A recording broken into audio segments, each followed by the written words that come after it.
नमस्कार आदाब। आइए रूबरू आते हैं सबसे बड़ी और सबसे अहम खबर से। हम आपको बता दें, समाज सेवा सबसे बड़ी सेवा और रक्तदान महादान। आज खास तौर से रक्तदान शिविर का आयोजन किया गया CSC जानसठ पर। देख सकते हैं SDM सुबोध कुमार खास तौर से पहुंचे और उन्होंने यहां पर प्रोत्साहित किया रक्तदाताओं को। देख सकते हो तस्वीरें, प्रमाण पत्र देकर सम्मानित भी किया। उनके साथ CSC अधीक्षक डॉक्टर अजय भी यहां पर मौजूद रहे और डॉक्टर आलोक जो कि अलकनंदा से थे वो भी थे, गणमान्य थे। आइए सुनवा देते हैं इस मौके पर क्या आयुष्मान भाव सेवा पखवाड़ा। लगातार मैं आपको पहले दिखा रहा था, रक्तदान शिविर का आयोजन किया गया CSC जानसठ पर। डॉक्टर अजय को आप सुन रहे थे, लेकिन सबसे बड़ी बात, उप जिलाधिकारी सुबोध कुमार जी पहुंचे हैं। उन्होंने उत्साहवर्धन किया है ब्लड डोनेटर्स का। और ख़ास तौर से बड़ी बात है कि क्या है जानकारी, आइए सुनवाते हैं। शासन की योजना क्या है और क्या संदेश है SDM जानसठ सुबोध कुमार जी का। सर, स्वागत है आपका। माननीय प्रधानमंत्री जी की प्रेरणा से आयुष्मान भव जो पखवाड़ा है, जो 17 सितंबर से 2 अक्टूबर तक चल रहा है, उसके अंतर्गत सेवा पखवाड़ा मनाया जा रहा है, जिसके 3 घटक हैं, जिनमें से एक घटक जो है रक्तदान शिविर का आयोजन भी है। तो उसी के हेतु आज यहाँ पर CSC जानसठ पर NGO के माध्यम से रक्तदान शिविर का आयोजन किया गया है, जिसमें अभी तक 30 रक्तदाताओं के द्वारा जो है रक्त डोनेट किया गया है। और एक पूरी फैमिली ने रक्तदान कर जो है एक उदाहरण पेश किया है कि पूरा समाज को जो है रक्तदान एक जीवन दान से बढ़कर माना गया है, उन्हें प्रेरणा दी है। और उनका उत्साहवर्धन करने के लिए, निरीक्षण करने के लिए मैं यहाँ आया था और जो रक्तदाता हैं उनका उत्साहवर्धन किया। और सभी लोगों से ऐसी अपील है कि ये स्वच्छता पखवाड़ा, ये सेवा पखवाड़ा है, इसे बढ़ चढ़कर मनाएं और जो तीनों घटक हैं उनमें भाग लें। धन्यवाद। बहुत बहुत धन्यवाद। खास तौर से भी आप सुन रहे थे, सुबोध कुमार जी ने भी वही संदेश आम जन के लिए दिया है कि बढ़ चढ़कर इसमें हिस्सा लें, क्योंकि रक्तदान महादान है और किसी का जीवन बचता है। यही उनका आज संदेश है। बने रहिएगा और बड़ी अपडेट के लिए मेरे साथ आरिफ चेचमैली, चीफ एडिटर बार और bench and news in today Lucknow Muzaffarnagar. आज यहाँ पर आयोजित रक्तदान शिविर में लगभग 45 रक्तदाताओं ने अपना खून दिया, ज़रूरतमंद की मदद की। बहुत बड़ी बात, देख सकते हो तस्वीरें, प्रमाण पत्र भी दिया गया। एक परिवार ने तो अपने सभी परिजनों का रक्तदान यहाँ पर कराया। आइए दिखा देते हैं किस किस ने रक्तदान किया, क्या कहा और यहाँ पर क्या दी गई है। ख़ास जानकारी सुने उन्हीं की ज़बानी। रक्तदान महादान और आयुष्मान भव सामुदायिक स्वास्थ्य केंद्र पर पखवाड़ा भी चल रहा है। सबसे बड़ी बात यह है कि रक्त की महत्ता वही जानता है जिसको खून की ज़रूरत होती है। लेकिन आज पहुंचे हैं ख़ास तौर से जानसठ CSC पर। देख सकते हैं कि उन्होंने अपना खून देकर, यही उनके अंदर जज्बा कि कभी किसी बीमार को, परेशान को अगर खून की ज़रूरत होगी तो उसका लाभ ले सकता है। CSC अधीक्षक डॉक्टर अजय यहाँ पर पहुँचे हैं और प्रमाण पत्र भी उनको दिया जा रहा है, जिन्होंने आज यहाँ पर रक्तदान किया है। देख सकते हैं वो ख़ास तस्वीरें। और न सिर्फ आम आदमी के अंदर ये जज्बा, लेकिन देख सकते हैं CSC पर महिला रोग विशेषज्ञ डॉक्टर सुषमा भी पहुँची हैं रक्त देने के लिए और रक्त दे रही हैं। मन में वही जज्बा कि उनका खून आए किसी ज़रूरतमंद के काम। परवा एजुकेशनल एंड चैरिटेबल ट्रस्ट नई दिल्ली की एक NGO है, उसके भी यहाँ पर पदाधिकारी मौजूद।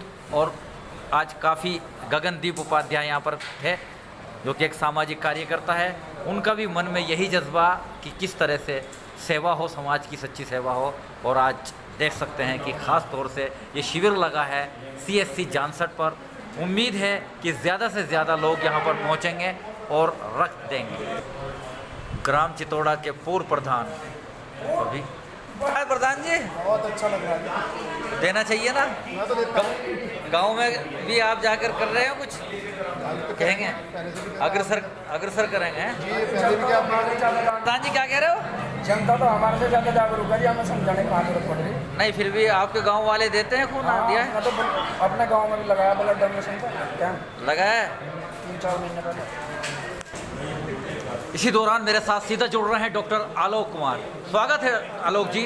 आप आज रक्तदान शिविर में हैं और यहाँ पर रक्त दिया जा रहा है। क्या आप इंस्ट्रक्शन देना चाहेंगे, क्या एहतियात बरतनी चाहिए खून देने के लिए?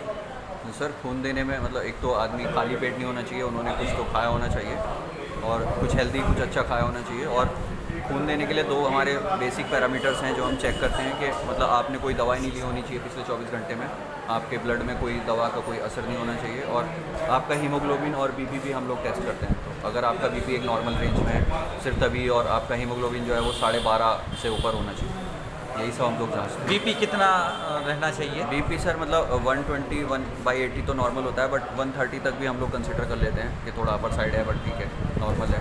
बट उससे अगर ऊपर होता है तो फिर उसको बिठा के आराम करा के फिर चेक करना होता है दोबारा। क्या कभी ये सब चीज़ नॉर्मल होने के बाद भी कोई परेशानी आ सकती है?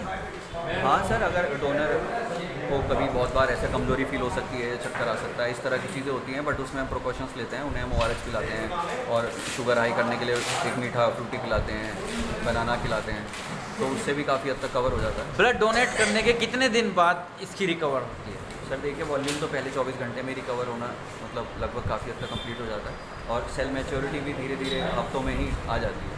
बाकी हाँ, एक बार रक्तदान करने के बाद हमारा प्रोटोकॉल ये है कि कम से कम 3 माह तक आप आगे रक्तदान ना करें, उसके बाद ही अगर आप कभी करें तो। कुछ खास चीज़ दी जाती है ब्लड के बाद, डोनेट करने के बाद खाना चाहिए, लेना चाहिए? हाँ सर, ये है कि लिक्विड डाइट पे हम लोग विशेषकर कहते हैं कि लिक्विड सोडा ज़्यादा लेना चाहिए।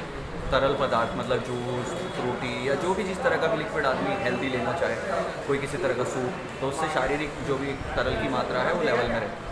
बहुत बहुत धन्यवाद। अभी आपने सुना, अभी आप देखा, खास तौर से डॉक्टर आलोक मेरे साथ सीधा जुड़ रहे थे। उन्होंने बहुत बड़ी बात, बहुत बड़ी जानकारी दी है कि किस प्रकार हम जब कोई भी ब्लड डोनेट होता है तो किस तरह से बीपी भी नॉर्मल होना बेहद ज़रूरी है। इसके साथ साथ उन्होंने बताया है कि हीमोग्लोबिन जो एक निर्धारित है 12.5 कम से कम होना चाहिए, और इसके साथ साथ उन्होंने ये भी बताया है कि लिक्विड पर ज़्यादा रहें। वोमिटिंग की भी बात कही है, कोई परेशानी हो जाती है तो उसके लिए पूरी टीम मौजूद होती है, लेकिन सबसे बड़ी बात है कि 3 महीने बाद तक इसको दोबारा से रिपीट ना किया जाए, ऐसा भी उन्होंने बताया है।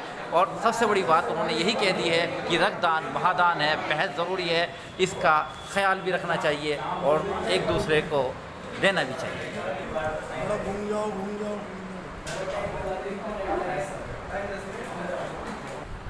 और इसी दौरान सीधा लेकर चलता हूँ मैं CSC अधीक्षक, मेरे साथ डॉक्टर अजय भी जुड़ेंगे। जी अजय जी, आपके यहाँ आज रक्तदान शिविर लगाया गया है, क्या कहना है आपका, क्या मैसेज? ये रक्तदान शिविर आयुष्मान भव कार्यक्रम के अंतर्गत जो एक सेवा पखवाड़ा चल रहा है 17 से 2 अक्टूबर की, उसमें 3 घटक हैं, एक स्वास्थ्य अभियान, स्वच्छता अभियान, एक रक्तदान शिविर और अंगदान। तो इसी क्रम में आज हमारे यहाँ ब्लड डोनेशन कैंप लगा है। ब्लड डोनेशन जैसे सभी लोग जानते हैं कि रक्तदान एक महादान, बहुत अच्छा दान है, इससे बड़ा कोई दान नहीं है कि आपके रक्त से किसी की ज़िंदगी बच सकती है। और बस रक्त डोनेशन से पहले आपको 2-3 बातों का ध्यान रखना होता है कि खाली पेट आप रक्त ना दें, और 24 घंटे तक कोई विग्रस कार्य, कोई कठिन कार्य ना करें। और ये आयोजन अभी आगे भी चलते रहेंगे? हाँ बिल्कुल, सरकार की योजना के अनुसार हम कार्य करते रहते हैं, जैसे निर्देश शासन से मुख्य कार्यालय से हमें प्राप्त होते हैं, उसके आगे भी निरंतर चलता रहेगा। बहुत बहुत धन्यवाद। अभी आपने सुना, आपने देखा, खास तौर से मेरे साथ सीधा जुड़ रहे थे CSC अधीक्षक डॉक्टर अजय जी, जिन्होंने भी बताया है कि रक्तदान महादान है। और आज मैं उससे पहले भी आपको दिखा रहा था, लगभग 30 से ज़्यादा लोगों ने आज अब तक दोपहर तक यहाँ पर ब्लड डोनेट कर लिया था, जो कि सिलसिला भी चल रहा है। आगे भी कार्रवाई आयोजन चलते रहेंगे, बने रहिएगा। और बड़ी अपडेट के लिए मेरे साथ आरिफ शीशमैली, चीफ एडिटर बार और band news in today Lucknow Muzaffarnagar. दूसरी ओर लेकर चलेंगे CSC जानसठ में भी, यहाँ पर आयुष्मान कार्ड बनाने का कैंप लगा हुआ है, कार्यक्रम प्रतिदिन चलता है। अंशुल जो कि इस पर प्रभारी हैं, वो लगातार यहाँ पर आयुष्मान कार्ड बना रहे हैं। शासन की मंशा है कि अब जिसके राशन कार्ड में 6 से अधिक यूनिट होंगे, उनके आयुष्मान कार्ड बनाए जा रहे हैं। दूसरी खबर भी है तहसील जानसठ से, रजिस्ट्री कार्यालय पर आज जमकर हंगामा हुआ। लोगों का अपार जन समूह इकट्ठा हो गया, यहाँ रजिस्ट्री कराने वाले भी एकत्र हो गए। मामला था एक पिता द्वारा रजिस्ट्री करने का, लेकिन पुत्र का विरोध, पुत्र का आरोप कि नशे के साथ किया जा रहा है रजिस्ट्री, जो कि गलत है, उसको वो रोक रहे थे। और देखते ही देखते यहाँ पर अपार जन समूह एकत्र हो गया। इसके अलावा हम आपको लेकर चलेंगे तहसील जानसठ में ही। आज ग्राम तेवड़ा निवासी एक पीड़ित SDM जानसठ के पास पहुँचे और उन्होंने कुछ दबंगों पर आरोप लगाते हुए उनकी शिकायत की, लिखित में प्रार्थना पत्र दिया, कहा कि सरकारी नल का दुरुपयोग किया गया है, अपने घर में ले लिया गया है बंद कर दिया है रास्ता। क्या है मांग, आइए सुने उस पीड़ित की ही ज़बानी। क्या नाम है आपका? मुनफैद कहाँ से? केवड़ा। क्या मामला है आपका, क्या मांग? जी वो मेरे रास्ते का है, क्या? मेरा रास्ता बंद कर रखा हाँ दोनों भाइयों ने। अच्छा। और मेरा लिखा हुआ 12 फुट का रास्ता हाँ, और वो बंद कर रखा, छोड़ नहीं रहा। तो आप किससे मिले आज? ज़बरदस्ती किस- डीएम के पास आए, तो आए थे, क्या कहा उन्होंने? उन्होंने कहा आज हमने उसे कानूनों को ऑर्डर कर दिया, माफ कर उनका रास्ता छुड़वा। कब से आ रहे हो यहाँ लेके अपने? जी मुझे तो सालों हो गया खुल नहीं रहा रास्ता। ना जी। क्या चलने भी नहीं देता। नल क्या बता रहे हैं आप? नल भीतर ले रखा है जी, वो मेरे रास्ते में काट रखा। किसका है नल? नल तो सरकारी है जी। और वो किस मतलब हर पब्लिक नहीं इसका कुछ फ़ायदा उठाती? जी ना, वो तो बंद है ना जी अंदर। अच्छा, किसने बंद कर दिया उसको? उनने रमजान अली ने, कहाँ किस गांव के? केवड़े के। ठीक। वो है तहला, वहाँ से उसकी पजा काट दे मेरी खेती में सारी, में रास्ता नहीं जाना, मैं कहीं कहीं को जाऊँ। लाठी दिखा गया, कौन? वही रमजान अली बहुत परेशान कर रहा